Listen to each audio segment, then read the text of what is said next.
গভীর নিম্নচাপের কারণে সাগর উত্তাল রয়েছে। জোয়ারের পানির চেয়ে স্বাভাবিক যে জোয়ারের পানির উচ্চতা তার চেয়ে ৪ থেকে ৫ ফুট উচ্চতায় প্রবাহিত হচ্ছে। তবে দুপুর ২টার পর থেকে কিন্তু আবহাওয়া পরিস্থিতি কিছুটা বৈরী অবস্থা বিরাজ করছে।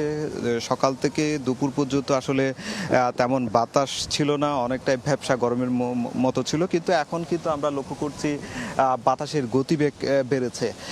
এরই মধ্যে লক্ষ্য করলে দেখা যাবে বিচের যে তথ্য অভিযোগ কেন্দ্র রয়েছে তার পাশে যে নারিকেল গাছগুলো রয়েছে সেগুলো আসলে বাতাসের কারণে অনেকটাই যে হেলে পড়ছে, সেই দৃশ্যগুলো আসলে লক্ষ্য করা যাচ্ছে। এরই মধ্যে আমরা সমুদ্র সৈকতে যেসব পয়েন্ট রয়েছে এসব পয়েন্টে কিন্তু লাল হলুদ পতাকা নামিয়ে লাল পতাকা টাঙানো হয়েছে। আর পাশাপাশি সমুদ্র সৈকতে যে জেট স্কি ছিল সেই জেট স্কি যুগে যারা পর্যটকদের নিয়ে সমুদ্রে গভীর সাগরে ঘুরে আসতো সেই জেট স্কিগুলো নিরাপদ স্থানে সরিয়ে নেওয়া হচ্ছে।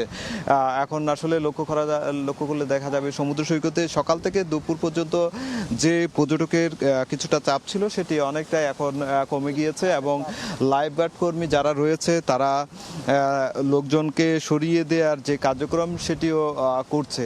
তবে সব কিছু মিলিয়ে আবহাওয়া পরিস্থিতি সময় সময় পাল্টে যাচ্ছে। এক সময় মেঘাচ্ছন্ন, অন্য সময় আবার বৃষ্টিপাত হচ্ছে, আবার ঝড়ো হাওয়া থেকে শুরু করে যে বাতাসের গতিবেগ সেটি বাড়ছে। আমরা স্থানীয় আবহাওয়া অফিসের কর্মকর্তার সঙ্গে কথা বলেছিলাম, তিনি যে বিষয়টি বলছে বিকেল নাগাদ এই গভীর নিম্নচাপটি ঘূর্ণিঝড়ে রূপান্তরিত হবে।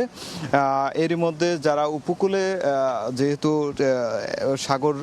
সাগর বেষ্টিত, এই সাগর বেষ্টিত অনেক ট্রলার মাছ ধরতে যায়, কিন্তু ৬৫ দিনের নিষেধাজ্ঞার কারণে অনেক মাছ ধরার ট্রলারগুলো উপকূলে ফিরলেও আমরা কিছু ট্রলার দেখতে পেয়েছি সেগুলো আসলে ফেরার চেষ্টা করছে বলে এখানকার মাঝি মাল্লারা যারা ফিশিং বুট মালিক সমিতির সদস্যরা রয়েছেন তারা সেটি জানিয়েছেন। তবে এখনো পর্যন্ত যে দুশ্চিন্তার যে বিষয়টি হচ্ছে সেটি হচ্ছে এখনো পর্যন্ত অনেক ট্রলার মাছ ধরার যে ট্রলারগুলো রয়েছে সেগুলো ফেরেনি।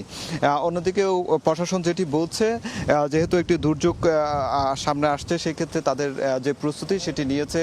আশ্রয়কেন্দ্র খোলা থেকে স্বেচ্ছাসেবক প্রস্তুত থেকে শুরু করে যে নগদ এবং শুকনো খাবারের যে ব্যবস্থা সেটি তারা করে রেখেছেন। সামনে যদি সংখ্যা বাড়ে লোকজনকে সরিয়ে আনা থেকে শুরু করে মাইকিং থেকে শুরু করে সেসব কার্যক্রমগুলো তারা করবেন। তো এই ছিল আমার কাছে সৈকত থেকে সবশেষ। সরাসরি যুক্ত ছিলাম কক্সবাজার সৈকতে।